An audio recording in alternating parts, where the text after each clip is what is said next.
साथियों, आज हम भौरम देव के पुरातत्व संग्रहालय में खड़े हैं। यह संग्रहालय काफ़ी बाद का है, यानी लगभग 2010 के बाद की स्थिति है। ये संग्रहालय में यदि आप आएँ, मुख्य मंदिर के पीछे में ये 3 चैम्बरों में बटा है। यह संग्रहालय 3 चैम्बरों में बटा है, जिसका नाम है वीथिका क्रमांक 1, वीथिका क्रमांक 2 और वीथिका क्रमांक 3। ये सामने एक नंदी की प्रतिमा स्थापित है। ये तमाम मूर्तियाँ जो इन संग्रहालयों में हैं, पहले भौरम देव जो मुख्य मंदिर के सामने एक टीन शेड में थी, 2010 से पहले की स्थिति में लगभग। उसके बाद ये संग्रहालय निर्माण के बाद उसको यहाँ व्यवस्थित रूप से यहाँ पुनर्स्थापित किया गया है। यहाँ जो आप मूर्तियाँ देखेंगे वो तमाम मूर्तियाँ, इनमें से तो बहुत सारी मूर्तियाँ पहले से ही भौरम देव मंदिर के प्रांगण के आसपास थी। कुछ सकरी नदी के किनारे, मड़वा महल, खेरकी महल के आसपास जो मंदिरों के अवशेष हैं, वहाँ पे बिखरे पड़े थे। कहने का मतलब ये है कि तमाम मंदिरें, मूर्तियाँ जो हैं, भौरम देव मंदिर प्रांगण के अलावा इस पूरे 4-5 किलोमीटर के आसपास के क्षेत्र से लाई गई है। अभी भी बाढ़ आदि से कुछ मूर्तियाँ पीछे जो है सकरी नदी के किनारे जहाँ मंदिरों के अवशेष है, वहाँ से बाढ़ आदि से कुछ मूर्तियाँ उभर के आ जाती हैं, तो वो मूर्तियाँ भी यहाँ पुनर्स्थापित कर दी जाती हैं। इसके अलावा इस क्षेत्र की बहुत सारी मूर्तियाँ खैरागढ़ संग्रहालय में भी है, जो कि 60 और 70 के दशक में, 80 के दशक में यहाँ संग्रहालय की जो व्यवस्था नहीं थी, तो बहुत सारी जो महत्वपूर्ण मूर्तियाँ हैं, चाहे वो सहस्त्र क्षेत्र, बिलहरी क्षेत्र की हो, तो उनको खैरागढ़ यूनिवर्सिटी के संग्रहालय में रख दिया गया है। बावजूद इसके यहाँ पर जो मूर्तियाँ हैं वो भी अपने आप में महत्वपूर्ण हैं। तो हम ये देखते हैं वीथिका क्रमांक 1 में जो मूर्तियाँ गोलाकार रखी हुई हैं। ये जो मूर्ति है, सबसे पहले एक योद्धा की मूर्ति है। स्पष्ट ढाल और तलवार से दिखाई पड़ रहा है। ये भी योद्धा की मूर्ति है, खड़गधारी योद्धा। नीचे में 14वीं शताब्दी एक लगभग इसमें सन का भी उल्लेख है। ये भी खड़गधारी योद्धा लगभग 15वीं शताब्दी ईस्वी। ये जो है ये धनुर्धर योद्धा है। इसकी बनावट में भी जो क्षेत्रीय प्रभाव है, इस क्षेत्र के आदिवासी प्रभाव चेहरे की बनावट में भी और देखी जा सकती है। ये धनुर्धर योद्धा है। ये भी एक सती स्तंभ है। सती स्तंभ, यहाँ हाथ और चांद सितारे रहते हैं, सूरज, तो उसको वाला हिस्सा खंडित हो गया। सती स्तंभ की योद्धा और संभवतः उसकी पत्नी रही होगी। ये भी एक धनुर्धर योद्धा है। तारकश और धनुष बाण से देखा जा सकता है। एक सती स्तंभ है। ये सती स्तंभ है जिसमें जो पुरुष जिसका निधन हुआ होगा, ये दोनों उसकी आसपास की पत्नियां हैं, और जो ये हाथों में 2 पत्नी हैं तो 2 हाथ हैं, स्वाभाविक है, और हाथों में चूड़ियाँ हैं, चांद, यानी एक प्रकार की ये चांद और सूरज की गवाही, अमरता का प्रतीक है कि जो व्यक्ति का निधन हुआ है वो उसको अमरत्व प्राप्त। ये देखिए, इसमें कुछ स्पष्ट अभिलेख भी हैं। इसमें समानता इन अभिलेखों में जो व्यक्ति जिसका निधन हुआ था और जो पत्नियां, उनका नाम रहता है, वो या उसकी योद्धा रहा होगा, इसमें तलवार का चित्र दिखाई पड़ रहा है। ये भी सती स्तंभ है, एक पुरुष और उसकी 2 पत्नियां। आगे आते हैं तो फिर योद्धा खड़गधारी 15वीं शताब्दी का लगभग है। उसके बाद यह भी ये सती स्तंभ के ही रूप में देख सकते हैं, क्योंकि हाथ और जो इस योद्धा या पुरुष की संभवतः एक ही पत्नी रही होगी। और ये सामने शिवलिंग की ये लोग पूजा के मुद्रा में है, और जो खंडित हो गया है, जो लिंग शिवलिंग रहा होगा वहाँ पे। और ये जो है खड़गधारी योद्धा, ये 15वीं शताब्दी का लगभग है। योद्धा की मूर्तियाँ हैं ये ढाल तलवार और उसके जो ये देख सकते हैं। ये भी सती स्तंभ है, एक पुरुष और उसकी पत्नी अभिलेख था जो लगभग खंडित हो चुका है। सती स्तंभ ये भी 14वीं शताब्दी लगभग। ये भी अभिलेख युक्त है। सती स्तंभ पुरुष है और उसकी पत्नी है।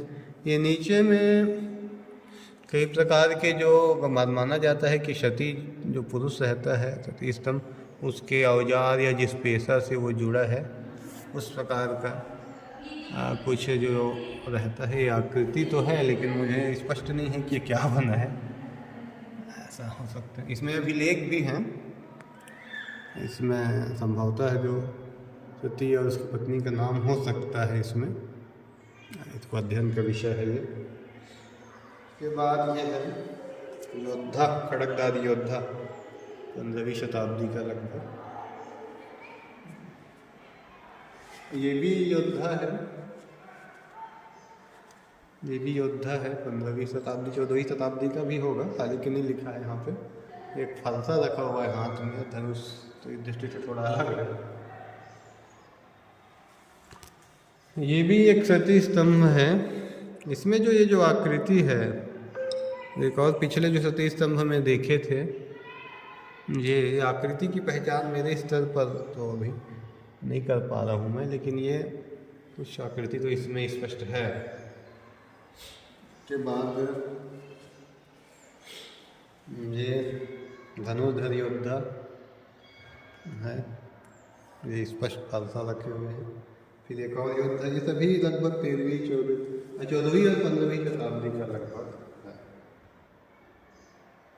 ये उपासक दंपति अभिलिखित सती प्रस्तर है, वो हाल ही ऊपर का जो हिस्सा रहा होगा ध्वस्त हो गया है।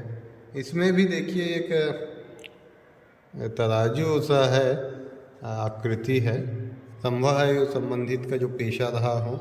इसमें अभिलेख भी है, काफ़ी लंबा अभिलेख है, लेकिन जहाँ तक मेरे ख्याल से पूरा तो नहीं पढ़ा गया है। कुछ चीज़ें तो जैसे समझ में आ जाती ही, संवत सरे 1409, तो ये स्वाभाविक है, ये विक्रम संवत रहा होगा, तो 1350 के आसपास, 52 के आसपास जो सन आएगा ये है। इसके पाठ अभी उपलब्ध नहीं है, और चूँकि स्पष्ट भी है, इसमें काम किया जाना चाहिए। ये भी एक अभिलेख युक्त सती स्तंभ से ही चित्र से दिखा रही था, वाला हिस्सा इसका खंडित है। तो इस गैलरी में यदि हम देखें वीथिका क्रमांक 1 में, यदि इस वीथिका क्रमांक 1 में देखा जाए, और ये बीच में एक नंदी का है, इस पर यदि आप देखे होंगे, देखिए इसमें समानता है योद्धाओं की मूर्ति, जो भी आयुध युक्त योद्धा हैं, और सती स्तंभ को इस गैलरी में रखा गया है, इस कक्ष में रखा गया है। इसमें से कुछ अभिलेख हैं, एक आध दो का पाठ उपलब्ध हो जाएगा, लेकिन बहुत से सती स्तंभ का पाठ उपलब्ध नहीं है, लेकिन उसको पढ़ने से शायद कुछ और जानकारी प्राप्त हो सकती है। इसके बाद हम आते हैं कक्ष क्रमांक या वीथिका क्रमांक 2। वीथिका क्रमांक 2 में थोड़ी मूर्ति की उत्कृष्टता बढ़ जाती है। ये यहाँ पे देखिए कितना जबरदस्त मूर्तियाँ हैं। ये है हर गौरी, खंडित अवस्था में है हर गौरी की मूर्ति, कुछ हिस्सा खंडित है, लेकिन शिव और गौरी अपने पारंपरिक जो वेशभूषा और आयुध के साथ दिखाई पड़ रहे हैं। चौमर धारणी आदि तमाम इनके जो सहायक हैं वो सब दिखाई पड़ रहे हैं। ये नंदी है, ये सती स्तंभ है, ये शिव प्रतिमा, शिव पार्वती, लेकिन खंडित अवस्था में है। के बाद सती स्तंभ। ये पहचान लिखा नहीं है इस मूर्ति का, स्वाभाविक है ये देवी मूर्ति है, लेकिन मैं व्यक्तिगत रूप से कह पाना मेरे लिए कठिन है कि कौन सी देवी है। ये देवी मूर्ति दिखाई दे रही है, जो पकड़ी है कुछ फल सा, इसको अध्ययन का विषय है। ये पहचान मेरे स्तर पे नहीं हो पाई है। नायिका भी हो सकती है या देवी भी हो सकती है। ये गरुड़ासीन लक्ष्मी नारायण 12वीं सदी का लिखा हुआ है। लक्ष्मी नारायण का गरुड़ है, ऊपर का हिस्सा खंडित है। तो इससे में आपका भोरमदेव क्षेत्र के कलाकारों का जो ये शिव पार्वती हैं, और इसके बाजू में जो बहुत सारे देवी मूर्तियाँ दिखाई दे रही हैं, इनको तकनीकी रूप से क्या कहा जाता है मुझे फिलहाल ध्यान नहीं आ रहा है इनका नाम, लेकिन इनका कुछ विशिष्टता तो है। इसके बाद ये है ब्राह्मणी तथा ब्रह्मा की मूर्तियाँ सामान्यतः दुर्लभ मिल इस क्षेत्र में भी, लेकिन इस मूर्ति में एक बात और देखी जा सकती है कि एक 3 डायमेंशन कटिंग है, कि जो खाली हिस्से को खोखला करके ये कलाकारी अद्भुत है। सामान्यतः पीछे हिस्सा भरा रहता है, जहाँ पर गैपिंग है उसको कटिंग किया गया है। ये गरुड़ासीन लक्ष्मी नारायण देखिए, ये वाला एक बहुत भव्यता गरुड़ासीन लक्ष्मी नारायण लगभग 12वीं शताब्दी। इसमें भी 3 डायमेंशन जो कटिंग है, पीछे से खाली पूरे गरुड़ लक्ष्मी नारायण और पूरे आयुध के साथ और अपने सहायकों के साथ, चौमा धारणी द्वार तमाम के साथ है। के बाद ये सती स्तंभ 15वीं शताब्दी, ये शिव पार्वती है, अभी 14वीं-15वीं शताब्दी के लगभग होंगे। ये संभवतः ब्रह्मा की मूर्ति होनी चाहिए, क्योंकि 4 सिर से ऐसा प्रतीत हो रहा है। ये आसपास उमा महेश्वर लगभग 15वीं शताब्दी। ये कोई राजपुरुष है, उपासक राजपुरुष है।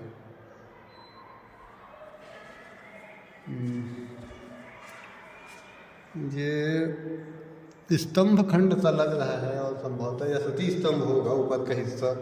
ये भी सती प्रस्तर ही है, 15वीं शताब्दी का सती स्तंभ। ये आस्थनस्थ उमा महेश्वर 14वीं शताब्दी। उसके बाद ये देखिए गरुड़ासीन लक्ष्मी नारायण 12वीं सदी के लगभग खंडित है। उसके बाद ये नंदी है। नंदी के बाद ये गरुड़ासीन लक्ष्मी नारायण है।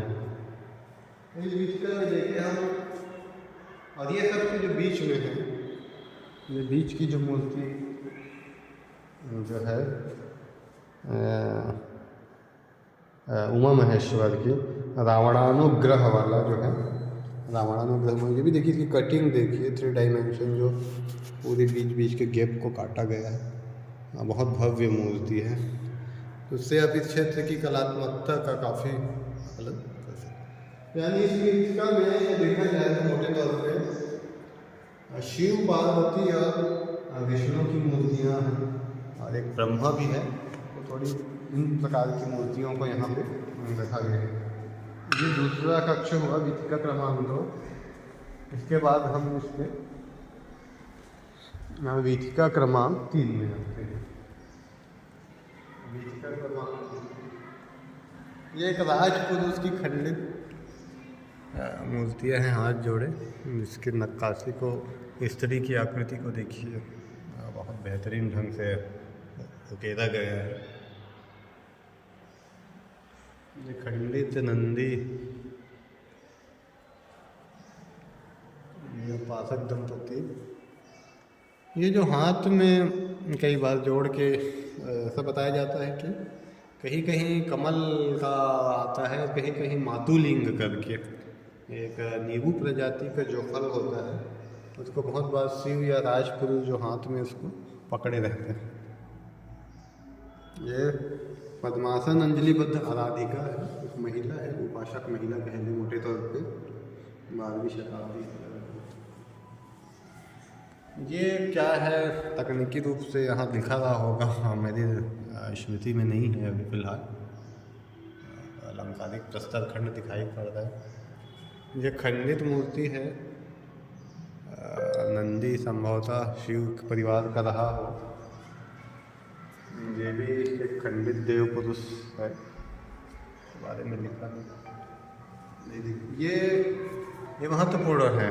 5 पांडव, 1 2 3 4 5 और कुंती और द्रौपदी, ये स्वर्गारोहण, ये शिव की नंदी की जो पूजा कर रहे हैं, ऐसी मूर्ति। ये इस चीज़ को गंडई के जो भाण देवल मंदिर है उसके ऊपर भी ये इस कथानक को उकेरा गया है, द्वार चौखट के भाण देवल मंदिर, यानी ये महाभारत के इस प्रसंग को उभारा गया है। तो इस भोनमदेव क्षेत्र के कला में तो यहाँ पर भी देख सकते हैं 5 पांडव और कुंती और द्रौपदी के रूप में ये उपस्थित हैं यहाँ पे। इसके बाद बहुत है राजपुरुष है खंडित, मातुलिंग संभवतः ये सती स्तंभ है। राजपुरुष के साथ संभवतः 3 स्त्रियां सती हुई रही होंगी।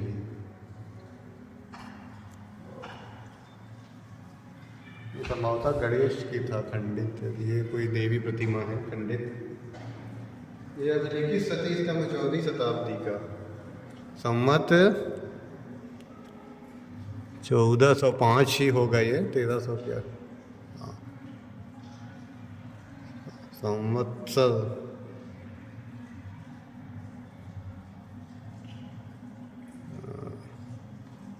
इसका पाठ उपलब्ध है इस अभिलेख का, संवत 1445।